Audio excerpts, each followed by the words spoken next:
All right. Hi, guys. Welcome back to Boring Talks. You're listening in on episode 7.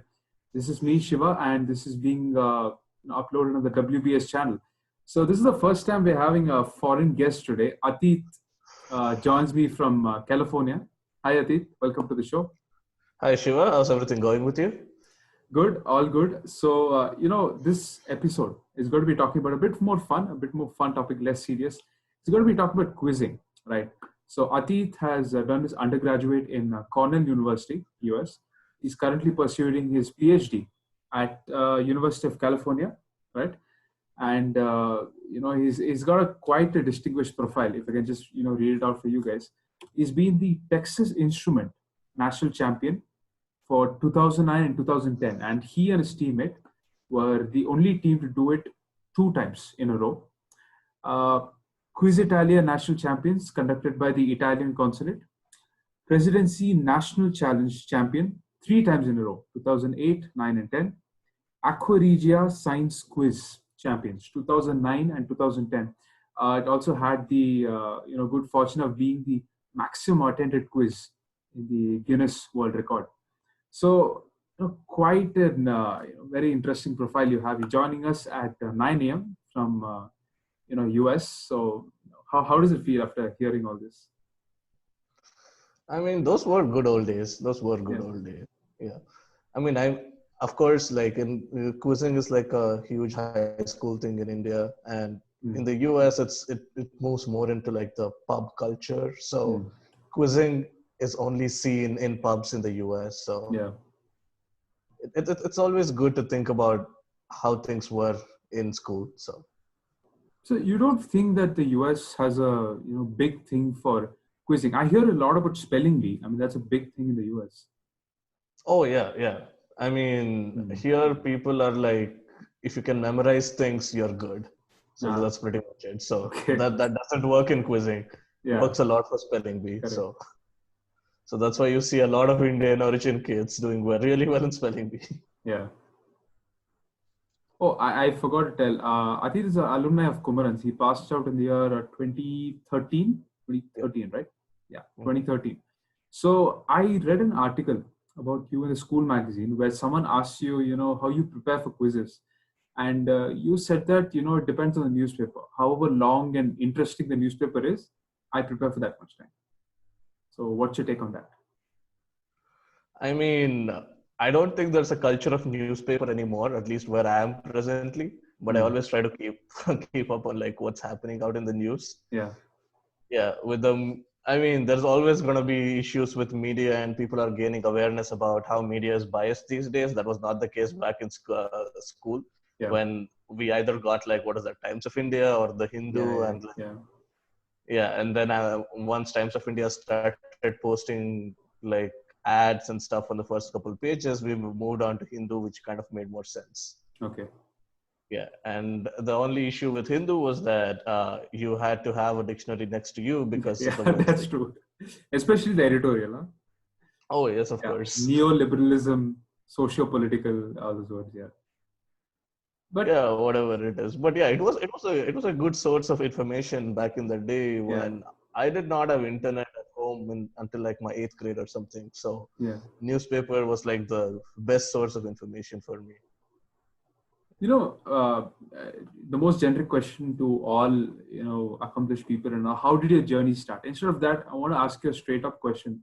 Let's say you have let's say Tata Crucible or some kind of major quiz the next day or probably a week from now. What is your preparation strategy to crack a quiz like that? I mean, you cannot crack a quiz like if it is the next day. It's something which needs preparation over a long time, because the main issue with quizzing is like it's not about how much you prepare for that particular quiz. It's basically how much you've been paying attention to what's happening in the world around you. Yeah. So if you're someone who's been like in conversation with people and can remember and can take away some important points from that conversation, like a lot of times for me in quizzes, it was basically that I have had a conversation with someone about something, and something related to that has been asked at a quiz, and I kind of remember this particular thing, and we go about cracking those questions there. I think that's the only way to crack a good quiz. Yeah, but there do exist some quizzes but there were a couple back in the day where you had to like memorize things, and like there were a certain set of questions you need to know and then go in there. Definitely not my favorite type of quizzing, but those things existed, and I'm quite sure Tata Crucible is not one of them. But I don't know. Like I moved to the US before I could attend Crucible, so yeah. The one you talked about preparing for quiz, but I have to ask you, preparing for a quiz is just not enough, because how much of information you read, it's just not enough. You have to connect the dots. There's a negative marking. How do you handle the stress of a major quiz? I mean, there have been many a times when we've. So I'm someone who loves taking risks at quiz. Yeah. So it's helped me a lot of times. It's been our team's downfall for a couple of times. For example, I remember in TCS IT Wiz during my final year, we were easily winning, and then we were just super adventurous, and we tried taking a lot of risks. Not a good idea, but I mean, it was like, I remember when Pickbrain told St. Paul's did not win the quiz, but Kumara's lost the quiz. So, I mean, it happens. I'm someone who always likes taking risks at quizzes, especially because I always want to try. Like, I think there's like no good substitute to trying. So it's just, I mean, it's fine. Like the pressure, you should be able to handle it. You shouldn't care too much about like what happens, because it's just another competition, and there's going to be one more. So I just think you should just go ahead and see what you think is right, because it's your intuition which kind of is the best answer to anything, actually. Okay. So you just feel that, I think I know the answer. I'm going to click the buzzer. If it's wrong, it's wrong. It's right. Well done. Yeah, that's it. That's the only thing. Yeah. Okay. But, you in the achievements which I read out, you mentioned that as a team, so your next partner, I think Shubham was your partner, right? Yeah. Yeah. So how important was Shubham to your, personality? Did he complement your personality, or how was it? Yeah, I think one good thing about our team was that we were kind of mutually exclusive when it came to our specialized topics. So whatever he was good at, I wasn't that good at it, and whatever I was good at, he wasn't that good at it. So it was kind of like it complemented us really well. That being said, it was not just the topic. So when we went into like the actual competitions, I think he had his calming effect on the stage. He was like a very he was a very funny person, very interesting character. If you can talk to anyone in our batch back then, it was like he was a very interesting character who kind of like, I would say that he kind of like, whenever I'm stressed, he would reduce it a bit. Okay. He was an interesting character in that way. Yeah. But did you choose him as your partner, or did it just happen? And how important is a quizzing partner? I chose Shubham, I think in 8th grade. So 8th grade was when we started teaming up, and I think it was a great decision, because it was like it was perfect. We kind of complemented each other in any quiz we went to.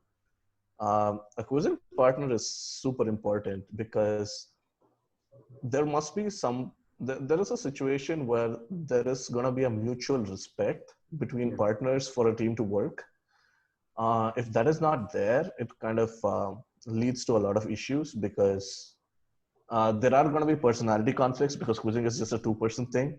So when someone is being favored more over the other person, it's like it's the job of the partners in a quiz to identify who has to be given credit for something that they're being chosen for. Okay. And a quizzing partner's job is not just to be at the quiz or the location and help you with the quiz as such, but with also to like, how do you divide the preparation? How do you make sure each of us are mutually complementing each other throughout the entire journey? So I think that's the reason why this team kind of worked for like 5 years.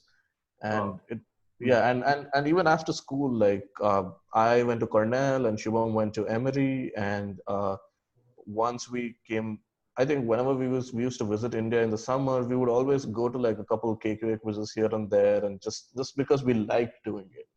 Yeah. It was always good teaming up with him. Yeah. So, talking about KQA and the whole quizzing club, I have to ask you about Arulmani, right? Yeah. So, what is your general opinion? He's an English teacher, I think, in St. Joseph's. St. Joseph's, yeah. St. Joseph's, yeah. Yeah. Very interesting character, I have to say. I've read his, posts on Facebook and all that. So, what's your take on him? So, let's see. I met Arul for the first time in 2007. So 2007, that was when I started attending KQA quizzes because, so I did not know KQA existed or like what was it before that.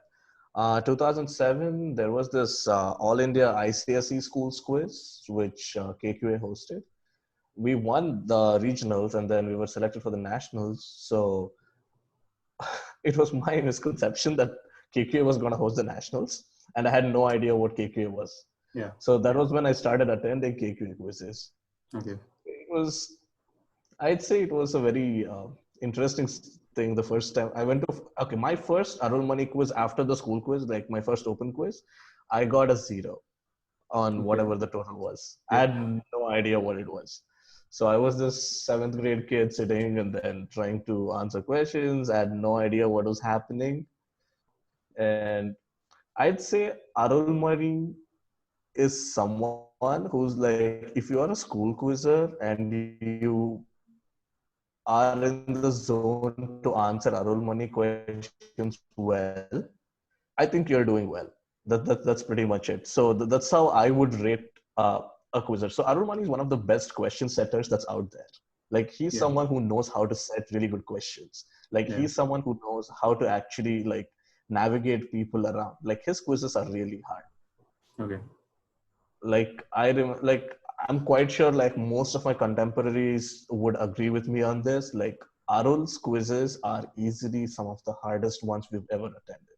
Like the cutoffs in the prelims would have been like 3 out of 30 or something, and then the highest would have been like 7 out of 30. Yeah. It was basically because Arul likes to like think about, I mean, makes people think about all the questions and stuff. And I don't know what weird pleasure he gets by setting hard ones, but I think it kind of prepared us well for the easier events later. Yeah. That being said, Arul has this other weird thing of like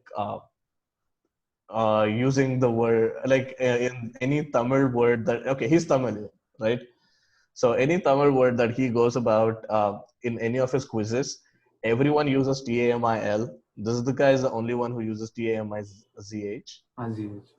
Yeah. So, correct. And everyone, whenever any question comes about, I think it started off just as fun, right? And then as time went on, he made it a point to include at least one question in any of his quizzes where this would be brought up, and everyone in the crowd would be like, "Hey, what's happening?" Okay. Yeah. So there were some very funny incidents with Arul as well. Like so we would be like the only school team who were attending open quizzes back in 2009, 2010. And we kind of almost won like an open quiz in 2010. So I think we've had like whatever limited interactions I've had with Arulmani, he's a very interesting person that way. You talked about hard questions and all, but can you give us an example where you've seen a question and it's just so bizarre? Yeah. It's connecting probably X and alpha, beta, gamma, that kind of stuff. There's no connection, or probably there is a connection, but it's so thin, nobody can figure it out. You have any examples to give us? Oh yeah, loads of it. Yeah. One example I remember, we were at this quiz called Exquisite, which was like, so for us during our school days till I think in 2010s or something, Exquisite, which was hosted by Bishop Cotton Boys School, was easily the quiz to win if you wanted to like make a name for yourself in the school quiz circles. Like it had a huge cash prize of like $30,000. Wow. I'm sorry, 30,000 rupees. My bad. So 30,000. They give in dollars also. No. Yeah. Yeah, so they had 30,000 rupees, which was like very large for an 8th, 9th grade kid. That was like True. that is Yes. like a large amount. Correct. And that too, back in the day, it was a large Yeah. amount, and it was one of the hardest quizzes that one can attempt, right?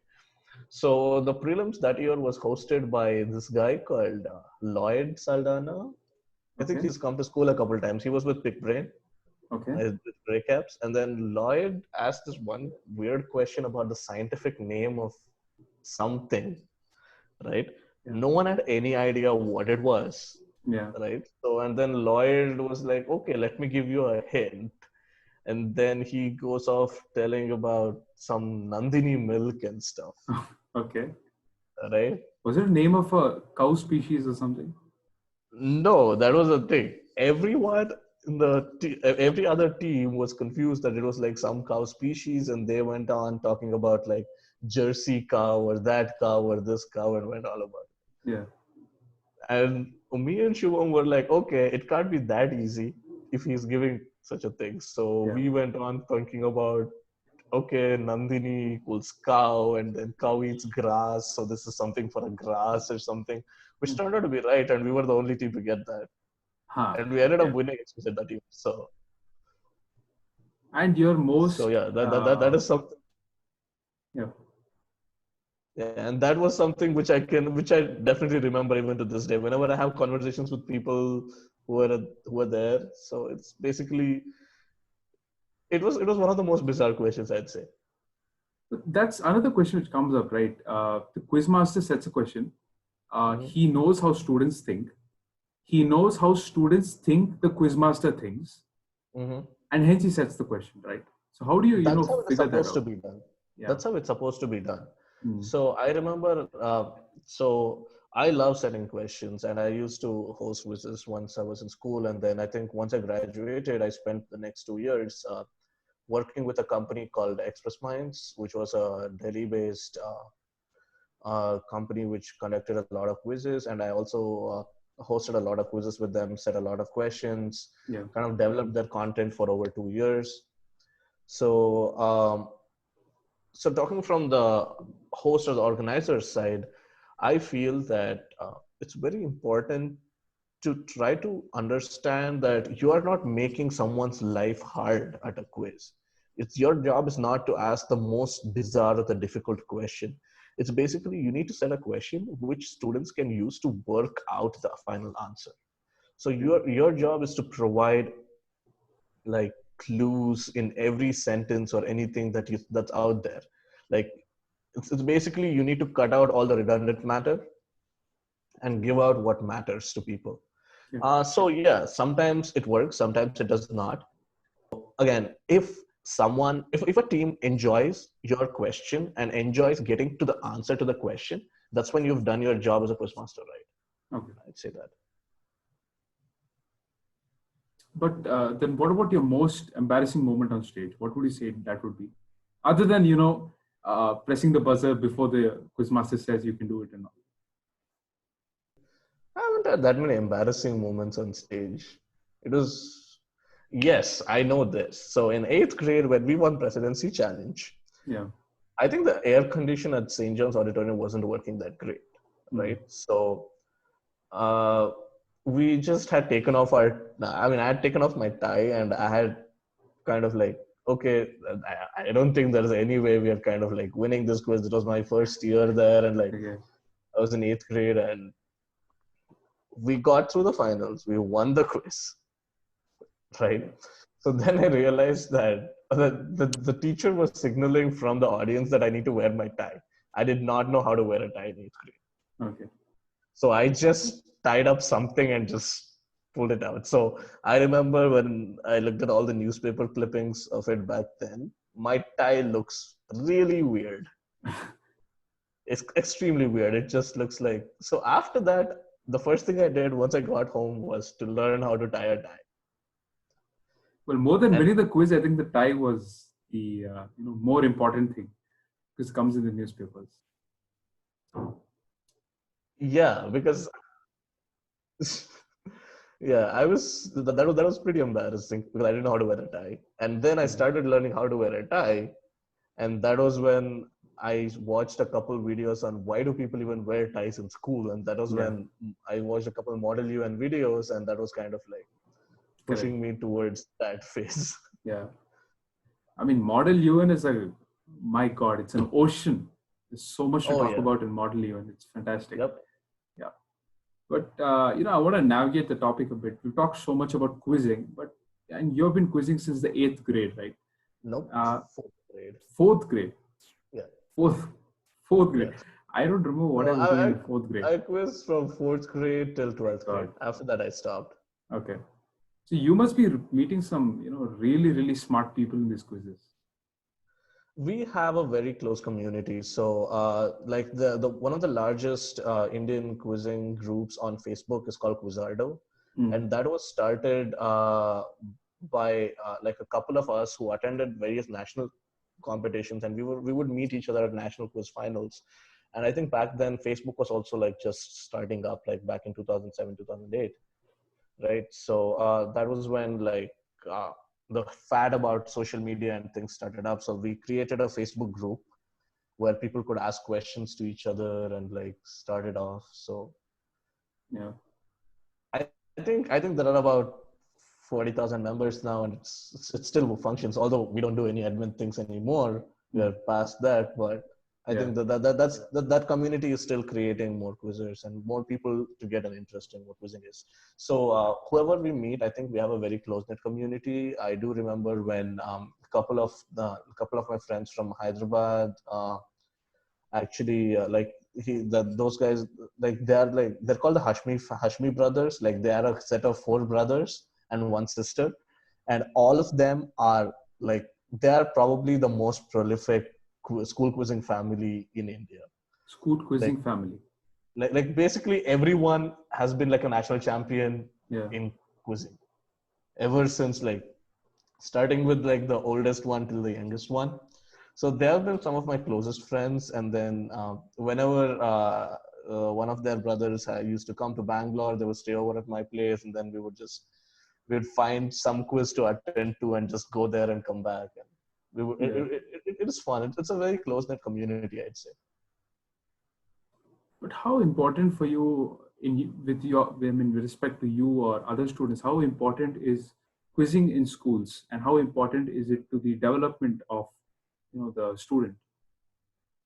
So quizzing in schools, at least for me, okay. So when we started, quizzing was for nerds. Let's put it straight away, right? Yeah. So if you were a class topper, you would go into quizzing. If you were not, you would not. Okay. That was not the case, because as time went on, like when like people did not have to be like get 100 on 100 in maths or like any physics, chemistry, math to actually do well in quizzing. Quizzing was very different. Quizzing was something where like you actually think, and like there was a lot of reasoning involved. And this was something we realized when you attend good quizzes, right? So quizzing is something which I think at Kumarans we had something called GAP, which was a great program to introduce students into quizzing, right? It was called the Global Awareness Program or something. And that was like a huge thing. Like for us in 4th grade to have something which can kind of provide a bridge to like current affairs and like what's happening in the world around you, like being provided a resource is very important. And I think Kumarans did a great thing for us by like having that program. Yeah. And I'd say like, let's put it this way, like in the US, although I don't quiz anymore, it is very easy for me to have a conversation or like start a small talk with anyone just because I know something about something. Correct.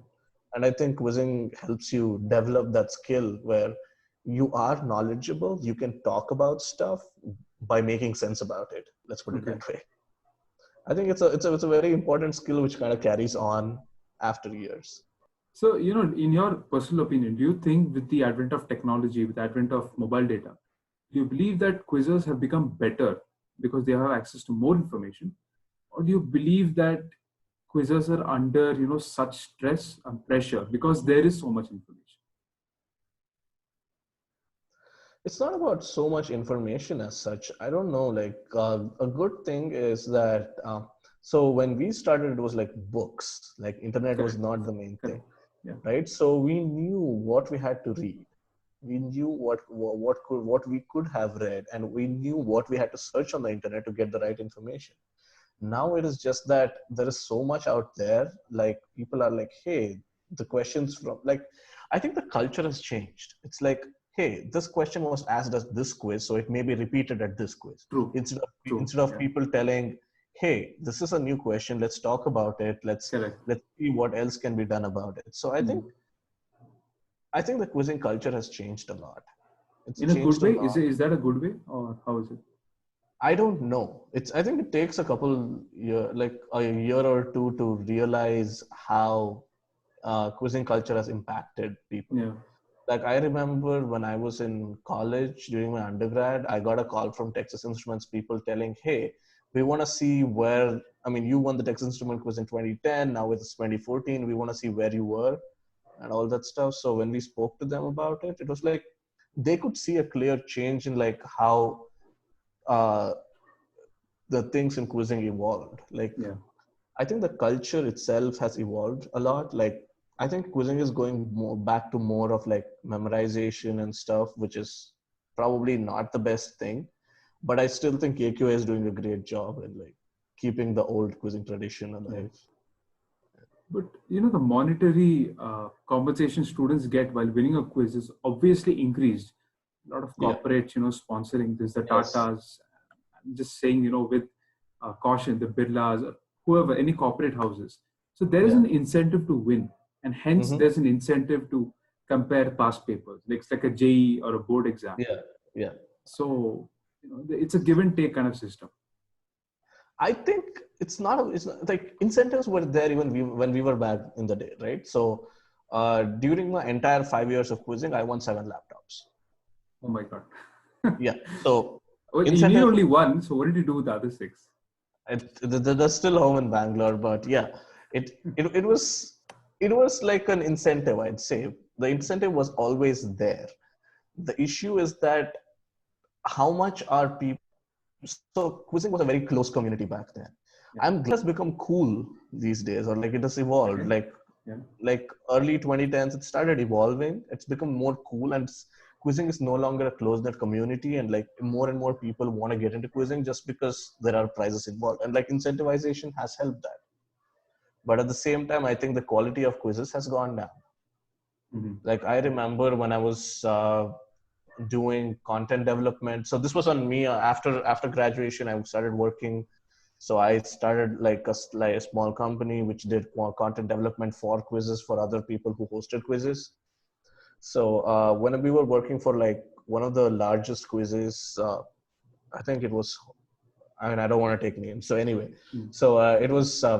It was one of the largest quizzes in India, which was telecasted live and like on a major national channel, and like the quiz was hosted by Saurav Ganguly, and was it like he was the person asking questions, so we had to go backstage and teach him. No.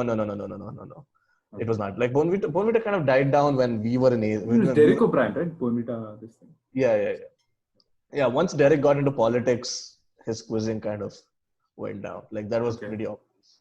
Yeah, but I think this quiz, it was Saurav Ganguly, and we had to go backstage and teach him about like, hey, these are the things you need to ask, these are the stuff you need to do. And just because he did not know much about like quizzing or anything, we had to tone down the questions to such a level that it's either going to be super easy for him to go ahead and navigate it. I think the celebrity culture which has come into quizzing has kind of like led to the reduced standards of quizzing. Yeah, I'd say, because it's like you think of something, you set really good questions. The issue is that it's not quizzers who are hosting quizzes. It's people who are like actually celebrities out there who actually go out and host quizzes, which is kind of like not a great deal. Yeah. So you need to cater to that. But at the same time, I'm happy that quizzing has reached out to like so many people. And like whenever I talk to my mom these days, she's like, hey, do you know there's like so many quizzes happening these days? Back when you were here, we had to actually search for quizzes and go and attend them. And like, actually, and the communication has improved, and like there are a lot more people showing interest in it, which is a great thing. I just wish like the standards of quizzing was slightly, or it was maintained the way it was. Since you mentioned celebrity, as a last question, I want to ask you your opinion on KBC. Okay. I mean, KBC is a good show as such. So I can talk about this because I like the Express Minds, the company I work for content development. They actually, like the people who were at Express Minds were the people who developed the content for KBC with Siddhartha Basu. So Siddhartha Basu actually developed the content for KBC, which other people asked. Just putting it out there. So it's the people who develop the questions are different from those who are asking the questions. So that's the reason, like, when you see something which is like, you look at it and you'll be like, hey, that's so stupid or something.